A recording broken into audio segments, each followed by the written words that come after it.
ومعايا رسالة تانية من واحدة بتقول: بابايا ومامتي اتطلقوا، وبعدها بشوية ماما اتجوزت، وأنا معاها لغاية ما بدأت أكبر.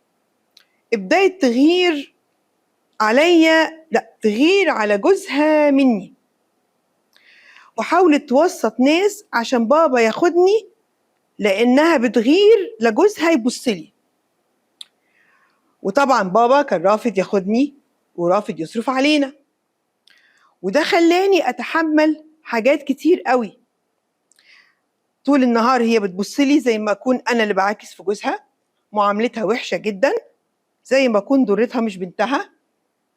هو ده اللي كانت بتعملهولي، كانت بتذلني، ولما تتضايق تشتمني بأبويا.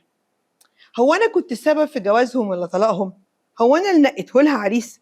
ما هي اللي اختارته، وكان اختيار غلط. أنا مالي؟ أنا ما أقدرش أبقى أدفع تمن زوج أنت اخترتيه وما كملتيش معاه. في الآخر قالت لي: أنا عملت اللي عليا وتحملتك، وامشي بقى وسيبينا. وده خلاني أتبهدل جامد عشان ألاقي مكان أشتغل فيه، وإن أحمي نفسي، وإن أنا أقدر أحافظ على روحي وعلى شرفي في وسط المجتمع ده. وعرفت بعد كده إن جوزها طلقها، وعرفت إنها مريضة جدا، وبتطلب إنها تشوفني عشان أسامحها. أنا حقيقي مش عارفة، هل أنا رافضة لأن أنا وحشة، ولا أنا رافضة علشان أنا مش قادرة؟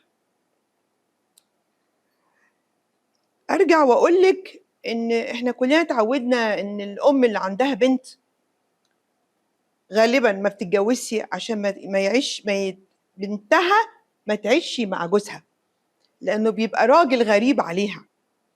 فأنا مستغربة، لأن هو الطبيعي إن كان أبوكي كمان يرفض هذا الوضع. الأغرب منه هي أمك طبعا، اللي هي كانت بتسكت وبتتهمك انتي، واكيد على فكره هي كانت بتعمل ده عشان كانت شايفه ان منه هو كمان نظرات مش سليمه. هي مامتك ما ادتكيش حاجه، وانتي فعلا اتبهدلتي وتعبتي، بس هرد عليكي نفس الرد اللي قلته قبل كده: يا ستي، الضرب في الميت حرام. روحي لها، روحي لها عشانك انتي، هتحسي قد ايه انتي كويسه، قد ايه قلبك حلو، قد ايه بترضي ربنا. انتي مش رايحه عشانها، روحي عشان نفسك، وصدقيني هترجعي مرتاحة قوي. وأقول لك تاني: كما تدين تدان، واللي بتعمله حلو بيقعد لك، بكرة يقعد لك في ولادك الخير كله يا رب.